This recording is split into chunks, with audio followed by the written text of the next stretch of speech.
গল্পের সুর চ্যানেলে সবাইকে স্বাগত জানাচ্ছি। আমি রোমানা নূপুর এখন আপনাদের পড়ে শোনাব গজেন্দ্র কুমার মিত্রের লেখা একটি গল্প, তপস্যায় বিঘ্ন। কুণাল চিঠিটা পেয়ে বেশ একটু অবাকই হয়ে গেল। আঁকা বাঁকা হাতে লেখা, অসংখ্য বানান ভুলে ভর্তি একটি পোস্টকার্ড। 40 মাইল পথ 6 দিন অতিক্রম করে এসে পৌঁছেছে। তাতে জনৈক অভিরাম মাইতি জানাচ্ছেন যে কুণালের স্কুল জীবনের এক শিক্ষক মরণাপন্ন হয়ে এখানে পড়ে আছেন। বাঁচবার আশা আর নেই। তার শুধু এখন শেষ একটি স্বাদ, তার প্রাক্তন ছাত্র কুণাল আচার্যকে একবার দেখবেন, তাকে একটি কথা জানিয়ে যাবেন। সে শিক্ষকের নাম আশু ঘোষাল। না চিনতে পারার কোনো অসুবিধে হয়নি। আশু ঘোষাল কুণালের স্মৃতিতে কেন, বলতে গেলে সমস্ত জীবন ইতিহাসের সঙ্গে জড়িত। প্রায় তার নাম মনে হয় ওর। অবাক হলো অন্য কারণে। আশু ঘোষাল তাহলে এতদিন বেঁচে ছিলেন, আছেন এখনো? আশ্চর্য, সে কোনো খবরও পায়নি, অথচ তারই খবর রাখার কথা বেশি। অবশ্য সে খুব একটা যোগাযোগের চেষ্টাও করেনি কারণ তার ধারণা ছিল আশুবাবুই সে চেষ্টা করবেন। তা যখন করেননি, হয় সন্ন্যাসী হয়ে গেছেন, নয়তো মারাই গেছেন। তিনি যে প্রকৃতির মানুষ, আত্মহত্যা করাও বিচিত্র নয়। কিন্তু এখন দেখা যাচ্ছে তিনি এই সুদীর্ঘকাল বেঁচেই ছিলেন এক প্রায় অপরিচিত সামান্য গ্রামে, অজ্ঞাত অবজ্ঞাত জীবনযাপন করছিলেন। অতি দীনদরিদ্রের মতো, দীনদরিদ্র লোকেদের মতো। হয়তো তাদের ছেলেদের কিছু কিছু পড়া বলে দিতেন, তাদের চিঠিপত্র লিখে দিতেন, তার বদলে তারা কিছু চাল আনাজ দিত, কিংবা এক মুঠো খেতেই দিত। হয়তো এই অভিরাম মাইতিরাই তার দেখাশুনো করত, সেবা শুশ্রূষাও করছে এখন। কিন্তু কেন? যে লোকটা দেশের স্বাধীনতা ছাড়া আর কিছু চিন্তা করেননি, স্বাধীনতায় ছিল তার ধ্যান জ্ঞান সাধনা, সর্বস্ব বলতেও অত্যুক্তি হয় না, স্বাধীনতা আসার পর তার কথা কেউ স্মরণ করল না। কত তথাকথিত স্বাধীনতা সংগ্রামী অল্প কিছু স্বার্থ ত্যাগ করে অথবা আদৌ না করে নিয়মিত পেনশন পাচ্ছেন। সরকার থেকে তাদের তাম্রফলকে নিদর্শনপত্র দেওয়া হচ্ছে, অথচ আশু ঘোষালকে কেউ স্মরণও করল না। আসলে জেল থেকে বেরিয়েই তিনি কোথায় চলে গিয়েছিলেন, কতকটা অজ্ঞাতবাসে। একেবারে যেন নিজেকে মুছে দিয়েছিলেন পরিচিত লোকদের সমাজ ও সচেতনতা থেকে, নিজেকে বিলুপ্ত করারই সাধনা করেছিলেন।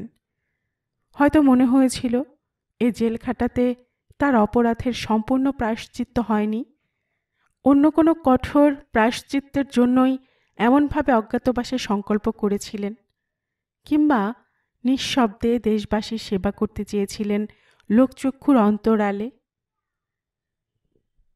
জেল হয়েছিল আশুবাবুর, অমন ঋষিতুল্য মানুষটার। সে তো কুণালের জন্যই। চিঠিখানা টেবিলে নামিয়ে রেখে চুপ করে বসে রইল সে অনেকক্ষণ। চারিদিকের এই প্রাচুর্য, স্বাচ্ছন্দ্যের ও সচ্ছলতার প্রচুর উপকরণ আজ যেন মনে মনে পীড়িতই করছে তাকে। যশস্বী ব্যবহারজীবী সে। এখন ছেলের হাতে বেশিরভাগ কাজ ছেড়ে দিয়েও মাস গেলে কয়েক হাজার টাকা রোজগার হয়। লোকে যেন যেচে সেধে দিয়ে যায়। ছেলেও সুপ্রতিষ্ঠিত, নাতিরা ভালো লেখাপড়া করে, মেয়ের ভালো বিয়ে হয়েছে। মেয়ে জামাই দুজনেই হার্ভার্ড বিশ্ববিদ্যালয়ে অধ্যাপনা করে। এক কথায় সফল সার্থক জীবন তার, সুখী পরিপূর্ণ সংসার। কিন্তু এ সমস্তর মূলেই কি আশুবাবু নন? তিনি কয়েকটি সৎ ও বুদ্ধিমান ছেলে বেছে নিয়েছিলেন, যাদের দেখে, যাদের সঙ্গে কথা কয়ে মনে হয়েছিল এদের মানুষ করা যাবে, এরা একদিন মানুষ হয়ে দেশ স্বাধীন করার ব্রত নেবে, মন্ত্রের সাধন কিংবা শরীর পাতন। এইভাবে আত্মদান করে নিজেদের জীবন দিয়ে দেশের ও দেশবাসীর মুক্তি আনবে। আসলে তিনিই ওই পণ করেছিলেন, দেশের স্বাধীনতা ছাড়া আর কিছু ভাবতে পারতেন না। তার জন্য কিছুই তার অকরণীয় ছিল না।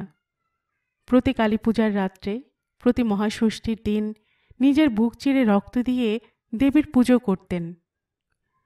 সেই রক্তের তিলক পরিয়ে দিতেন তার এই প্রিয় এবং নির্বাচিত ছাত্রদের ললাটে। তার জীবদ্দশায় যদি স্বাধীনতা আসে, মৃত্যুর আগে যদি দেখে যেতে না পারেন, এরা দেখবে, এরা আনবে সেই স্বাধীনতা। এদের তিনি সেই উত্তরাধিকারী দিয়ে যাবেন, অবিরাম সংগ্রামের, ঐকান্তিক তপস্যার। তিনি দিনে একবার খেতেন, খাটো খদ্দরের ধুতি পরতেন, গায়ে একটি মির্চাই, জুতো পায়ে দিতেন না, মেঝেয় শুতেন কিংবা শুধু চৌকির কাঠের উপর। প্রথম প্রথম কুণালের মন্দ লাগেনি। স্বাধীনতা সংগ্রামের নেশা তাকেও পেয়ে বসেছিল। এর উত্তেজনা অপরিসীম। বিশেষ গোপন ষড়যন্ত্রের মধ্যে যেন একটা মাদক রস আছে, যা শারীরিক সমস্ত প্রকার কষ্ট ও কৃচ্ছ সাধনকেও বরণীয় মোহনীয় করে তোলে। তবে গোপন ষড়যন্ত্রটা যে বোমা পিস্তল নিয়ে ইংরেজ নিধনের, ডিনামাইট দিয়ে ইংরেজ সরকারের দপ্তর উড়িয়ে দেওয়ার, রেলের ব্রিজ ভেঙে দেওয়ার, এটা আগে ঠিক অতটা বুঝতে পারেনি কুণাল। মাস্টারমশাই বুঝতে দেননি। কৈশোর অতিক্রম করে তারুণ্যে উন্নীত না হওয়া পর্যন্ত এই সব ছেলেদের অন্তরঙ্গ পরামর্শের মধ্যে নিয়ে আসা যুক্তিযুক্ত বোধ করেননি। যতটা চারিত্রিক দৃঢ়তা, অটুট মনোবল, কষ্ট সহিষ্ণুতা এসব কাজে প্রয়োজন, কিশোর বয়সে ততটা থাকা সম্ভব নয়। ফলে ওদের কর্মপন্থার এই দিকটার কথা কুণাল বিএ ক্লাসে ভর্তি হবার আগে পর্যন্ত জানতে পারেনি। যখন জানল, তখন এদের সঙ্গে অনেকটাই জড়িয়ে গেছে সে। আর সে জড়িয়ে যাওয়ার কথাটা অপর দিকেও পৌঁছতে অসুবিধা হয়নি। পুলিশ সবই জানত, এদের ওপর নজরও রেখেছিল। জানার পরও এ বিষয়ে কিছু বিবেচনা করার আছে তা মনে হয়নি কুণালের। কিন্তু ওর মামার পুলিশ মহলের সঙ্গে কিছু যোগাযোগ ছিল। তিনি নিজেও সরকারি চাকরি করতেন, চাকরি যাওয়ার ভয়ও ছিল। তিনি এই কথাটা তার বোনকে জানালেন। বললেন, তুমি বিধবা বেওয়া মানুষ, ওই একটা ছেলে, ওই পথে গেলে জেল, দ্বীপান্তর, এমনকি ফাঁসি হওয়া আশ্চর্য নয়। তখন তো পথে বসে ভিক্ষে করতে হবে। তোমাদের সাহায্য করি বলে আমারও চাকরি যাবে হয়তো। এতগুলো ছেলে মেয়ে নিয়ে আমি বা কোথায় দাঁড়াবো? মা এসব কথা জানতেন না। তার ওপর নম্র, ভদ্র, বুদ্ধিমান ছেলে এইসব করে বেড়াতে পারে তা তিনি কল্পনাও করতে পারেননি। তিনি ছেলেকে ডেকে ঢিপ ঢিপ করে তার পায়ে মাথা খুঁড়েছিলেন। বলেছিলেন, এই জন্য কি তোকে এত কষ্ট করে মানুষ করলুম? এক পিঠ রুইকে দিয়ে আর এক পিঠ ভুইকে দিয়ে। তোর বাবার কত স্বাদ ছিল তুই উকিল হবি, সদরে বসে পয়সা রোজগার করে দেশের গ্রামের 5 জনের আশ্রয়স্থল হবি, লক্ষ্যপুষি বলবে সকলে। তিনি বিএ পাশ করতে পারেননি বলে মোক্তারি করতেন। তার ওই একটাই স্বাদ ছিল, ছেলেকে উকিল করবেন। তুই আমাদের কথাটা একবার ভাবলি না? নিজের মা খেতে পাবে না, পথে বসে ভিক্ষে করবে, হয়তো কেঁদে কেঁদে অন্ধ হয়ে যাবে, সেটা ভাবলি না একবার? দেশ মায়ের সেবা করবি, ঘরের মাকে 2 পায়ে থেতলে, সে সেবা দেশমা গ্রহণ করবেন? কুণাল সেই দিন তখনই মাকে কথা দিয়েছিল, সে পথ ছেড়ে দেবে, বরং ভবিষ্যতে যদি টাকা রোজগার করতে পারে টাকা দিয়ে এদের সাহায্য করবে, কিন্তু প্রত্যক্ষ যোগাযোগ রাখবে না। সে সৎ ও সত্যবাদী ছেলে। সেদিনই গিয়ে আশুবাবুকে কথাটা বলেছিল, আমি পারলুম না স্যার, মায়ের চোখের জল আমার কাছে দেশমাতার চোখের জলের চেয়েও বড়। তবে আমি এই আপনার পা ছুঁয়ে শপথ করছি, এসব কথা আমার মুখ থেকে কেউ কখনো শুনবে না, আমাকে মেরে ফেললেও না। আশুবাবু ক্রুদ্ধ হয়েছিলেন, গালিগালাজও করেছিলেন, কাওয়ার্ড, সেলফিশ ইত্যাদি বিশেষণ দিয়েছিলেন। তারপর বলেছিলেন, তবে একটা আমার আদেশ রইল, তুমি বিয়ে করো না। বিয়ে করে জড়িয়ে পড়লে আমাদের কোনো সাহায্যই করতে পারবে না, তাছাড়া উইক হয়ে পড়বে, তখন ওরা যদি কোনো চাপ দেয়, কি ভয় দেখায়, কি টর্চার করে, তুমি এই প্রতিজ্ঞা রাখতে পারবে না। আমাদের সব হাড় হদিশ বলে ফেলবে। কিন্তু এ আদেশও পালন করতে পারেনি কুণাল। ওর মার ভয় ঘোচেনি। কুণাল আইন পাশ করার সঙ্গে সঙ্গে অতর্কিতে বিয়ে দিয়ে দিয়েছিলেন। নামকরা উকিলের মেয়ে, দেখতে সুন্দরী, একটু লেখাপড়াও জানে। আর কি চাই? সমস্ত ঠিক করে একেবারে মাত্র 2 দিন আগে কুণালকে জানিয়েছিলেন। সেই রকমই শর্ত ছিল বেয়ায়ের সঙ্গে। ভালো পাত্র পাবার জন্য মেয়ের বাবারা তখন পাত্রপক্ষের সব রকম শর্তই নির্বিচারে মেনে নিত। কুণাল সুশ্রী, স্বাস্থ্যবান, ভালো ছাত্র, বড় বংশের ছেলে। টাকা করে তো অঢেল খরচ করলেনই। বেয়ানকে মেয়ের বাবা প্রতিশ্রুতি দিলেন তিনি জামাইকে প্রতিষ্ঠিত করে দেবেন নিজের গরজেই। কুণালের মা সমস্ত আয়োজনই এত নিঃশব্দে করেছিলেন যে কুণাল একটু আঁচও পায়নি। সে অবশ্য তখন পরীক্ষার সাফল্যের পর হাত পা মেলে আরাম করতে একটু বিদেশেও গেছিল কদিনের জন্য। ওর মা সেই সুযোগটাই নিতে পেরেছিলেন। তখন আর বিয়ে ভেঙে দেওয়াকে পিছিয়ে দেওয়া যায় না। চিঠি ছাপা, বিলিও হয়ে গেছে কিছু কিছু, বাজার হাট সব করা। এখন পিছিয়ে এলে মা, মামা এদের অপমান তো বটেই, সে অপমানের অংশ ওকেও নিতে হবে কতকটা। আর মা যা মানুষ, অপমান এড়াতে গলায় দড়ি দেওয়াও আশ্চর্য নয়। এই বিয়ের খবর পেয়ে মর্মাহত আশুবাবু একদিন ওদের বাড়িতে এসেছিলেন, কিন্তু তখন কুণাল বাড়ি ছিল না। নববধূ ওকে জানত, সে সম্মান ও সমাদর করে বসতে গেছিল। একটু কিছু খাওয়াবার জন্য পেড়াপেড়ি করেছিল, কিন্তু আশুবাবু কিছু খাননি। এসেছিলেন বেশ শান্ত ও সহজভাবেই। হঠাৎ কি হলো, কুণালের দেখা না পেয়ে কিনা কে জানে কেমন একরকম উদ্ভ্রান্তের মতোই বেরিয়ে গেলেন। কে জানে বিপদের সংকেত কিছু পেয়েছিলেন কিনা। ওদের বাড়ি থেকে বেরিয়ে কিছু দূর যাবার পরই পুলিশ এসে ঘিরেছিল আশুবাবুকে। তার পকেটে নাকি রিভলভার ছিল একটা, টোটাও। কিছুদিন আগে বারাসাতে একজনের বাড়ি থেকে ডাকাতি হয়েছিল, অন্য জিনিসের সঙ্গে এটাও নিয়েছিল তারা, সেই রিভলভার। আশুবাবুর ওপর পুলিশের নজর ছিল বহুদিনই, হাতে নাতে ধরতে পারিনি এতকাল। এবার যাতে পাখি না পালাতে পারে সেইভাবেই আয়োজন করেছিল মামলা সাজাবার। বেশি শাস্তি হওয়ার কথা, কিন্তু ওর ব্যক্তিত্বে ও স্বাধীনতা তপস্যার খ্যাতিতে বোধ করি বিচারকও কিছু অভিভূত হয়ে থাকবেন। মাত্র 5 বছরে জেলের আদেশ হল। উনি কবে ছাড়া পাবেন সে খোঁজ কুণাল করেছিল বই কি। অফিসার হিসেব করে যে তারিখ বলে দিয়েছিলেন সেটাও ডায়েরিতে লেখা ছিল, কিন্তু কি একটা কারণে সেই নির্দিষ্ট তারিখের 2 দিন আগেই ওরা ছেড়ে দিয়েছিল আশুবাবুকে। সেদিন সে একটা বড় মামলায় এক ব্যারিস্টারের সঙ্গে পাটনা গিয়েছিল। অবশ্য এখানে থাকলেও খবর পেত না। আশুবাবু কোনো খবর দেননি, কাউকেই দেননি। জেল থেকে বেরিয়ে যেন বাতাসে মিলিয়ে গেলেন একেবারে। সেই জনৈক অভিরাম মাইতির চিঠি পাবার পর কুণাল আর স্থির থাকতে পারল না। পরের দিন ভোরেই বেরিয়ে পড়ল সে। ডায়মন্ড হারবারের দিকে, ফলতার কাছাকাছি একটি গ্রাম, নিতান্ত অখ্যাত সামান্য জায়গা। অনেক খোঁজাখুঁজি জিজ্ঞাসাবাদ করার পর যদি বা পথ মিলল, দেখা গেল সে পথে গাড়ি যাবে না, কাঁচা মেঠো পথ। গরুর গাড়ি কল্যাণে দুদিকে গর্ত হয়ে গেছে, মাঝখানটা উঁচু। সুতরাং সেইখানে গাড়ি রেখে হেঁটে যেতে হলো বাকিটা পথ। রাস্তায় এমন লোক নেই যে তাকে পথের সন্ধান জিজ্ঞাসা করে। খুবই কষ্ট করে যাওয়া, তবু কুণাল শেষ পর্যন্ত খুঁজে বার করল সেই অভিরামের বাড়ি। একখানা মাত্র ঘর তারও চালে খড় পড়েনি বহুকাল। বাকি ঘরগুলো ভেঙে গেছে দেওয়ালের মাটি বর্ষায় গলে। সেই একমাত্র ঘরেরই এক প্রান্তে একটা মাদুরের উপর একটা ছেঁড়া কাঁথা পাতা, তার উপর পড়ে আছেন কোটরগত চক্ষু, রগ বসে যাওয়া কঙ্কালসার এক বৃদ্ধ।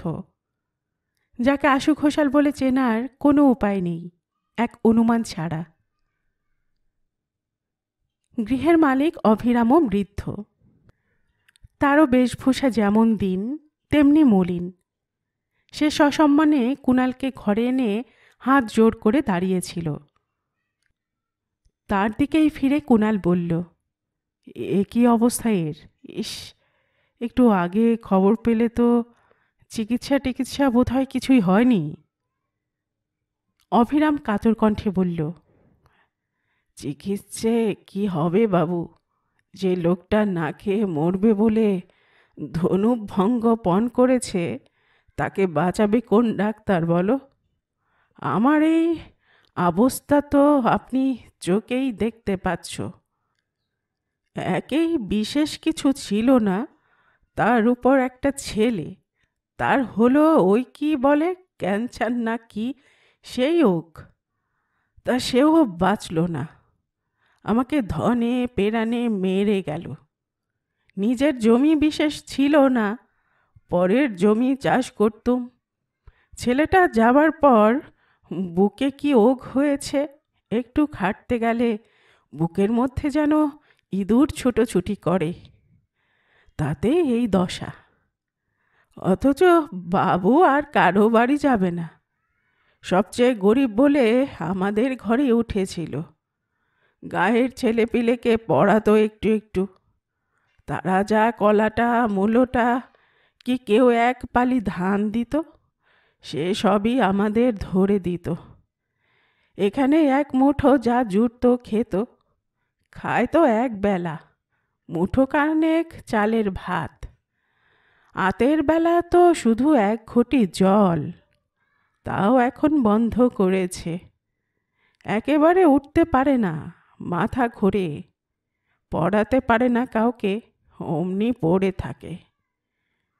গায়ের লোক অবশ্যই বেইমান নয়, এখনও কিছু কিছু এটা ওটা পৌঁছে দিয়ে যায়। যার যা সাধ্যি, ওকে এখানে সবাই দেবতার মতো দেখে। তাহলে কি হবে? আমরা বুড়ো বুড়ি আর ওই বেথবা মেয়েটা পেট ভরে না খেলে উনি মুখে জল তুলবেন না। শুনেছ কখনো এমন ভারত ছাড়া কথা? তার কথা কানে গেলেও কুণাল একদৃষ্টে ওর দিকেই চেয়েছিল। এখন বোধ হয় অভিরামের একটানা গলার আওয়াজেই কঙ্কালে প্রাণ সঞ্চার হলো। চোখের পাতা একটু কাঁপতে কাঁপতে একসময় তা খুলেও গেল। খানিকটা বিহ্বলভাবে এদিক ওদিক দেখতে দেখতে কুণালের দিকে চোখ পড়ল। চিনতেও পারলেন। বললেন, এই ছিস, আয় আয়, এইখানে বস। অভিরামের লেকচার শেষ হতে দিন ফুরিয়ে যাবে, অতক্ষণ আমি অপেক্ষা করতে পারবো না। আমার সময় হয়ে এসেছে। কোনো রকমে তোর জন্যই ধরে রেখেছি প্রাণটা, তবে আর পারবো না। যা বলবার আছে আমার শুনে নিয়ে ছুটি দে। ক্ষীণ, খুবই ক্ষীণ, তবু আশুবাবুর গলা চিনতে অসুবিধে হয় না। সে ওর পাশের ছেঁড়া চটের উপর বসে পড়ে ব্যস্ত হয়ে বলল, এ কি করেছেন স্যার দেহটাকে? আমাকে একটু আগে খবর দিতে পারলেন না? খবর দিলে কি হতো? নিয়ে গিয়ে চিকিৎসা করাতে সেই তো। না, তাতে আমার প্রায়শ্চিত্ত হতো না। আমার এমনিও বয়স কম হয়নি, বাঁচিয়ে তুললেই বা কী করতুম। সে যাক, শোন, যেদিন আমি রিভলভার শুদ্ধ ধরা পড়লুম, সেদিন আমি তোকেই গুলি করে মারতে গেছিলুম, কিন্তু মারতে পারিনি। তোর বউয়ের মুখ যেই পারিনি, অথচ তাকে বিয়ে করেছিলি বলেই তোকে খুন করা দরকার হয়েছিল। অন্তত আমার তাই ধারণা ছিল। সেটা আমার কর্তব্যের ত্রুটি নয়, বিচ্যুতি ঘটল, তার প্রায়শ্চিত্ত করা দরকার। সেই জন্য ইচ্ছে করেই ধরা দিয়েছি, নইলে আশু ঘোষালকে ধরবে ওই কটা পুলিশ, সে সম্ভব ছিল না। আরও বহু লোক এলেও ধরতে পারত না। অমন কতবার আমি ওদের চোখে ধুলো দিয়েছি। ওরা ওরা আপনার উপর নির্যাতন করেনি? প্রায় আর্তকণ্ঠে কুণাল বলে। করেছিল বই কি, সে জেনেই তো গিয়েছি। আমার দল কি, কে কে আছে দলে, কি কি করেছি, ওরা জানতে চাইবে, সেই তো স্বাভাবিক। তেমনি আমিও সে খবর দেব না, সেও জানা কথা। খুবই অত্যাচার করেছে, আর তাইতেই চিরদিনের মতো অক্ষম হয়ে গেছিলুম। কোনো শারীরিক পরিশ্রমের আর ক্ষমতা ছিল না। এদের ছেলে মেয়েগুলোকে ওই একটু আধটু পড়াতুম, ওরা খেতে দিত। তাছাড়া একটা কুটি ভেঙেও দুটি করতে পারতুম না। কিন্তু আমাকে মারতে গেছিলেন কেন স্যার? আমি তো কোনো অন্যায় করিনি। উত্তর দিতে দেরি হলো, কারণ একটানা অনেক কথা বলার ফলে আশুবাবু তখন হাঁপাচ্ছেন। নিঃশ্বাস নিতে রীতিমতো কষ্ট হচ্ছে। অনেকক্ষণ পরে সে আরও চুপি চুপি বললেন, তুই যাকে বিয়ে করেছিলি তার বাবা সরকারি উকিল। আমাদের ওদিকের অনেক ছেলেকেও জেলে পাঠিয়েছে। একটু চেষ্টা করলেই বাঁচাতে পারত, অন্তত অনেককে পারত। এটা ঠিক করেনি, চিরদিনই ক্ষয়ের খা। তোর বউকে দিয়ে আমাদের খবর বার করলে রায় বাহাদুর হতে পারবে, সেজন্য চেষ্টা চালাবে নিশ্চয়ই। তাছাড়া তুই আমাদের সঙ্গে বিশ্বাসঘাতকতা করেছিস, আমার কথা শুনিসনি। সবটা জড়িয়ে মাথায় আগুন জ্বলে উঠেছিল, অত কিছু তলিয়ে ভাবিনি। আসলে তোর উপর আমার অনেক আশা ছিল, তোকে দিয়ে দেশের সত্যিকারের কাজ হতে পারে, সে সম্ভাবনা তুই একেবারে নষ্ট করলি। রাগ সেজন্যও কম নয়।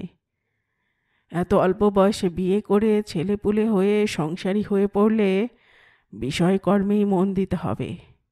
মক্কেলের হয়ে মিথ্যে মামলা গড়ে তোলা, এছাড়া টাকা বেশি আসে না।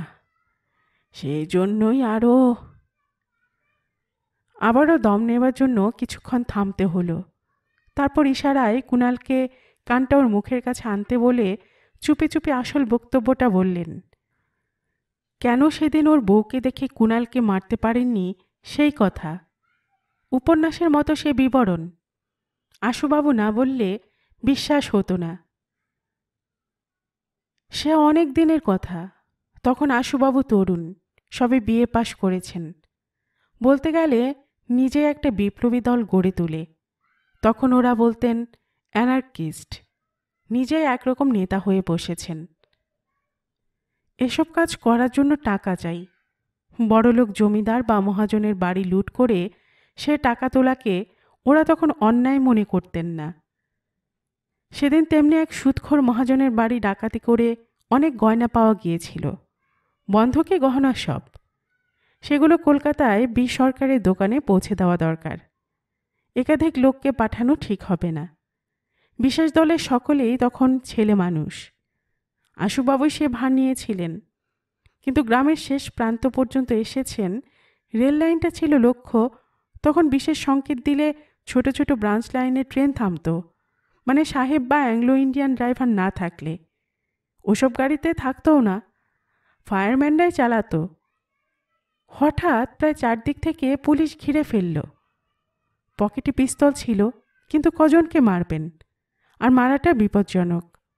অন্য অপরাধে পুলিশ তত চঞ্চল হয় না। পুলিশকে মারলেই সক্রিয় হতে হবে তাদের। বেগতিক দেখে এক জলায় নেমে পড়লেন, কচুরিপানায় ঢাকা জলা। ভেবেছিলেন তাতে ডুবে বসে থাকলে কেউ দেখতে পাবে না, কিন্তু খানিকটা পরে সেই অন্ধকারে বুঝতে পারলেন পুলিশও জলে নামবার তোড়জোড় করছে। ঠিক জানে না তারা, তবে জলায় লুকোবার চেষ্টায় বেশি সম্ভব সেটা বোঝে।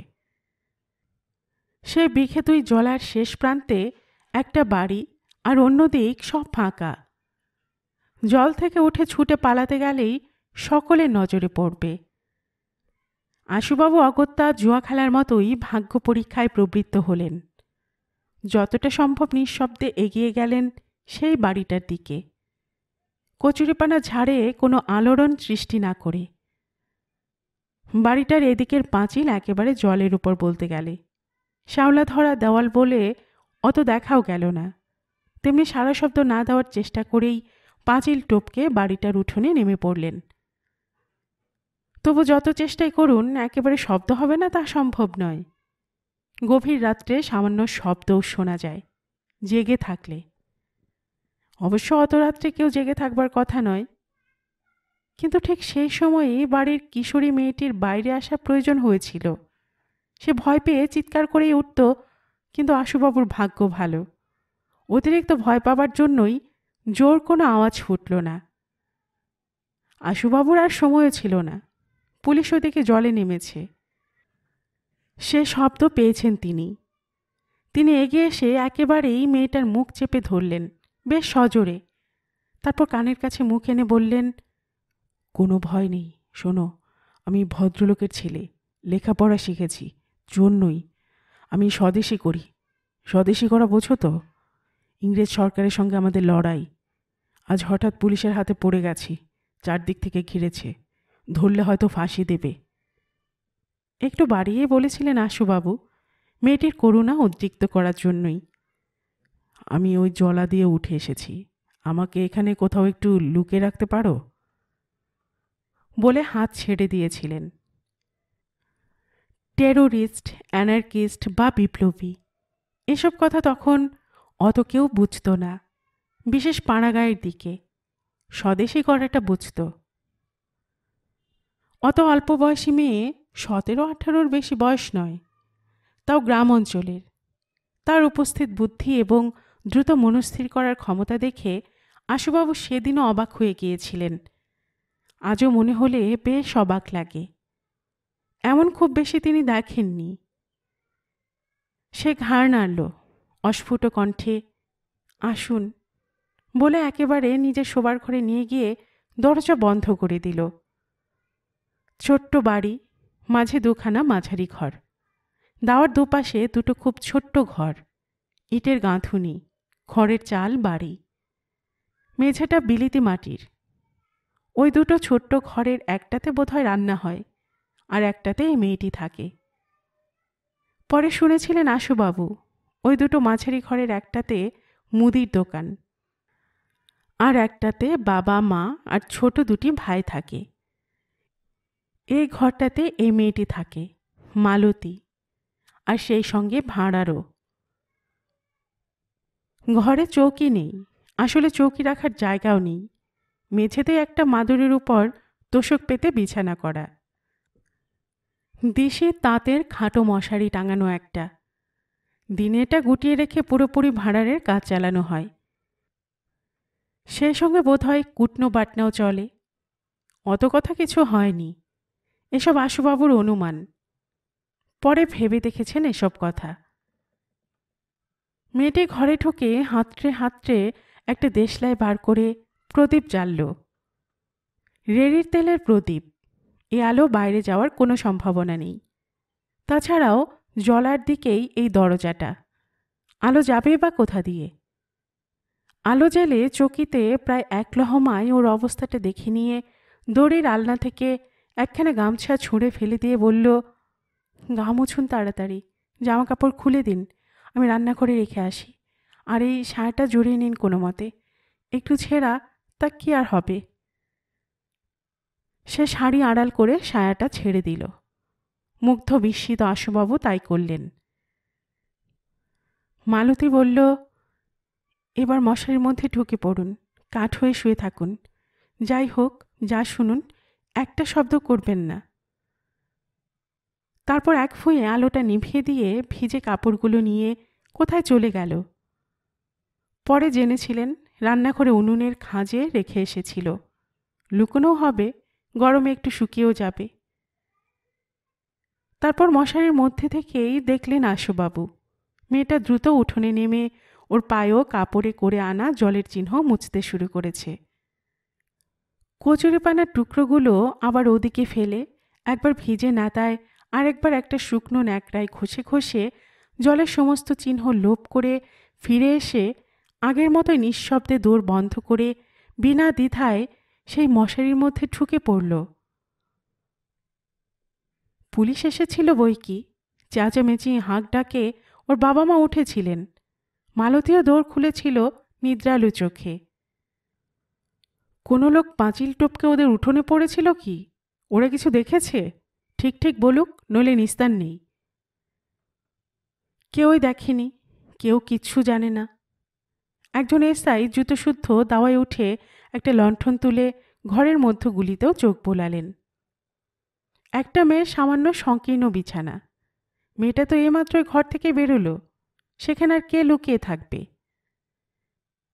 মশারিটা দেশি মোটা কাপড়ের, বেশ ময়লাও।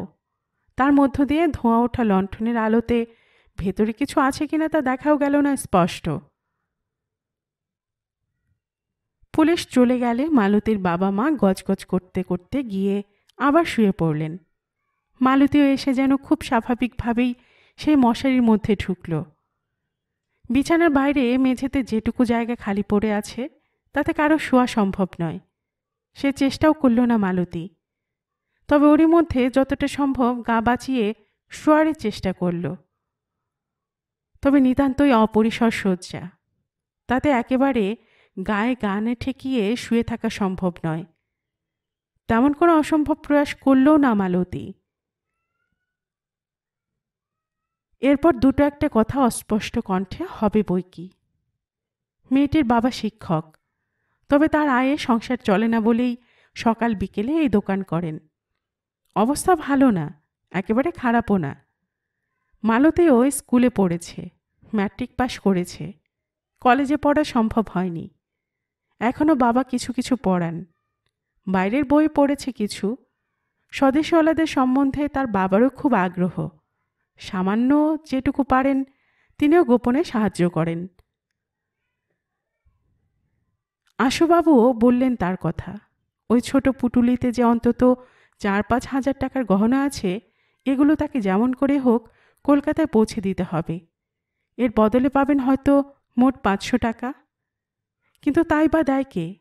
টাকার খুব দরকার। গরমে দুজনেই ঘামছে, সেটা নড়তে চড়তে যেটুকু গায়ে গা লাগে তাতে অনুভব করা যায়।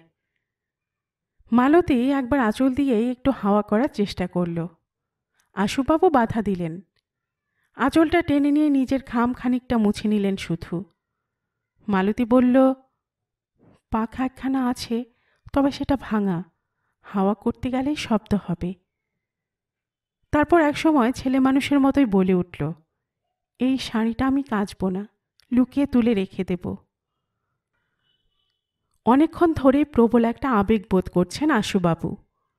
কি একটা অননুভূত অস্বস্তি, এমন কখনো বোধ করেননি এর আগে। ঠিক এমন একটা ইচ্ছা, কি তাও বুঝতে পারছেন না। শুধু রক্তে যেন তার আগুন লেগেছে, এরকম মনে হচ্ছে তার। সেটা বোধহয় মালতী বুঝল, হয়তো নিজের মনের ও দেহের অবস্থা দিয়েই। সে মেয়ে ছেলে, এ বিষয়ে জ্ঞান আশুবাবুর চেয়ে তার বেশি। এটা যে ঘোর বিপজ্জনক অবস্থা তাও বুঝল। আর সময় নেই, আবেগটা অমক বলে সর্বনাশের দিকে টানছে। বাবা বলেন, পুরুভোজ বলে এক জলজ প্রাণী আছে, 8 হাতে বেঁধে মানুষকে গভীর জলের দিকে নিয়ে যায়, মৃত্যুর দিকে। এও বুঝি তেমনি। সে হঠাৎ বাঁধন ছেঁড়ার মতো করে উঠে বসল। তারপর একেবারে দৌড় খুলে বাইরে বেরিয়ে অন্ধকারের দিকে চেয়ে রইল অনেকক্ষণ, বোধহয় পুলিশের গতিবিধিটাই বোঝার জন্য। তারপর ঘরে ঢুকে মশারিটা তুলে দিয়ে সামনে বসে তেমনি প্রায় অস্ফুট স্বরে বলল, মনে হচ্ছে ওরা চলেই গেছে, তবু সাবধানের মান নেই। ওদের আসার ফাঁকে আমি ও ঘর থেকে একখানা শাড়ি এনে রেখেছি। আপনি ওই শাড়ির উপর শাড়িটা জড়িয়ে নিন। একটা ফুটো মাটির কলসির মধ্যে আপনার জামা কাপড় আর পুটুলিটা পরে দিচ্ছি। আপনি সামনে দরজা দিয়ে বেরিয়ে যান। রায়দের পুকুরে অনেক মেয়ে ছেলে ভোরবেলা জল আনতে যায়, পুলিশ ঘাপটি মেরে থাকলেও সন্দেহ করবে না। তারপরে টহরন ছাড়িয়ে গিয়ে কোনো একটা জায়গায় কাপড় জামা পাল্টে নেবেন। তারপর একটু থেমে বলল, আপনাকে এভাবে বিদায় করছি বলে অন্য কিছু ভাববেন না। পূব দিকে এরই মধ্যে একটু ফর্সার আভা জেগেছে। পালাতে হলে এই সময়। আশুবাবুরও বোধ হয় এই অস্বস্তিকর অবস্থা অসহ্য লাগছিল। তিনি উঠে পড়ে যেন বাঁচলেন। বললেন, কিন্তু শাড়ি সায়া থাকবে না, তোমার বাবা মা টের পাবেন না? ওমা, তাদের তো বলতেই হবে। তবে স্বদেশীওয়ালাকে বাঁচিয়েছি, তারা কিছুই বলবেন না। তোমার এই সায়া কাপড় কিন্তু ফেরত দিতে পারবো না। এর জন্য টাকা দিতে গেলেও অপমান করা হবে। এর ঋণ থেকেই যাবে। ওগুলো আপনার কাছে রাখবেন, তবু মাঝে মাঝে মনে পড়বে। নইলে পড়বে না? পড়বে হয়তো, তবু থাক না ওগুলো। কেমন যেন অনুনয়ের ভাবে বলে। কিছু পরে কলসির মধ্যে করে কাপড় জামা নিয়ে এসে বলল, আপনার পুটুলি টুটুলি কি আছে এতে পরে নিন। কাপড় জামা প্রায় শুকিয়ে এসেছিল। আমি পাট করে হাতের যতটা সম্ভব ইস্ত্রি করে দিয়েছি। কলসিতে পড়েছি সাবধানে। তেমনি সাবধানে আপনিও যদি বার করতে পারেন, খুব খারাপ দেখাবে না, মানে লোকে সন্দেহ করতে পারবে না। কলসিটা হাতে নিয়ে রাস্তার দিকের দরজা খুলে যখন আশুবাবুর হাতে দিতে যাবে, তখনই আকস্মিক একটা ব্যাপার ঘটে গেল। এর জন্য আশুবাবু প্রস্তুত ছিলেন না। কী কারণে এটা হলো তাও ঠিক বুঝতে পারলেন না, আজও পারেননি।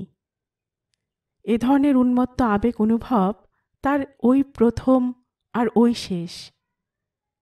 তিনি দুহাতে মালতীকে বুকের মধ্যে টেনে নিয়ে পাগলের মতো পরপর 2-3টে চুমু খেলেন।